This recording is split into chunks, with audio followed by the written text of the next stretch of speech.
पंडित जी का बेटा। एक राज्य में एक पंडित जी रहा करते थे। वे अपनी बुद्धिमत्ता के लिए प्रसिद्ध थे। उनकी बुद्धिमत्ता के चर्चे दूर दूर तक हुआ करते थे। एक दिन उस राज्य के राजा ने पंडित जी को अपने दरबार में आमंत्रित किया। पंडित जी दरबार में पहुँचे। राजा ने उनसे कई विषयों पर गहन चर्चा की। चर्चा समाप्त होने के पश्चात जब पंडित जी प्रस्थान करने लगे तो राजा ने उनसे कहा, पंडित जी आप आज्ञा दे तो मैं एक बात आपसे पूछना चाहता हूँ। पंडित जी ने कहा, पूछिए राजन। आप इतने बुद्धिमान हैं पंडित जी, किंतु आपका पुत्र इतना मूर्ख क्यों है? राजा ने पूछा। राजा का प्रश्न सुनकर पंडित जी को बुरा लगा। उन्होंने पूछा, आप ऐसा क्यों कह रहे हैं राजन? पंडित जी, आपके पुत्र को ये नहीं पता कि सोने और चांदी में अधिक मूल्यवान क्या है? राजा बोला।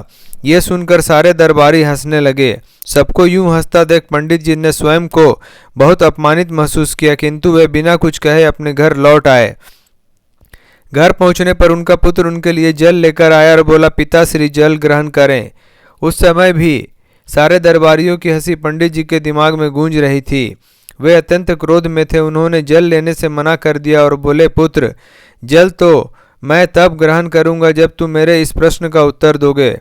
पूछिए पिताश्री। पुत्र बोला, ये बताओ कि सोने और चांदी में अधिक मूल्यवान क्या है? पंडित जी ने पूछा।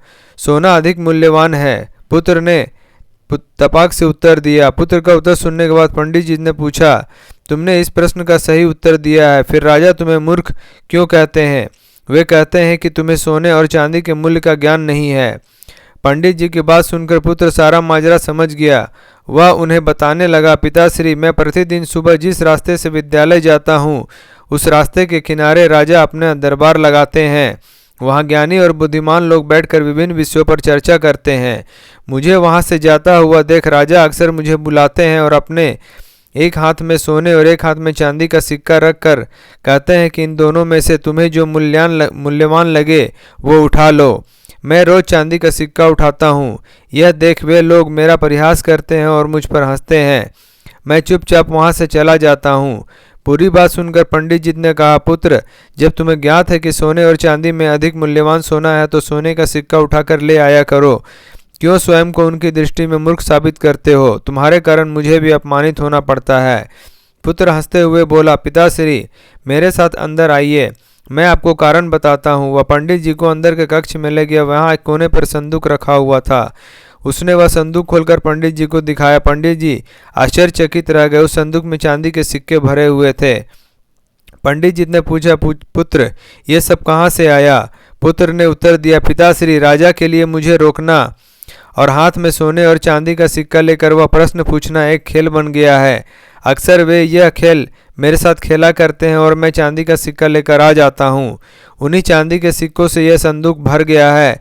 जिस दिन मैंने सोने का सिक्का उठा लिया उस दिन यह खेल बंद हो जाएगा, इसलिए मैं कभी सोने का सिक्का नहीं उठाता। पंडित जी को पुत्र की बात समझ तो आ गई, किंतु वे पूरी दुनिया को ये बताना चाहते थे कि उनका पुत्र मूर्ख नहीं है, इसलिए उसे लेकर वे राजा के दरबार चले गए। वहाँ पुत्र ने राजा को सारी बात बता दी कि वे जानते हुए भी चांदी का सिक्का ही क्यों उठाता है। पूरी बात जानकर राजा बड़ा प्रसन्न हुआ। उसने सोने के सिक्कों से भरा संदूक मंगवाया और उसे पंडित जी के पुत्र को देते हुए बोला, असली विद्वान तो तुम निकले। सीख, कभी भी अपने सामर्थ्य का दिखावा मत करो, कर्म करते चले जाओ। जब वक्त आएगा तो पूरी दुनिया को पता चल जाएगा कि आप कितने सामर्थ्यवान हैं। उस दिन आप सोने की तरह चमकोगे और पूरी दुनिया आपका सम्मान करेगी। दोस्तों, आपको वीडियो पसंद आया हो तो लाइक करें, शेयर करें, सब्सक्राइब करें। धन्यवाद।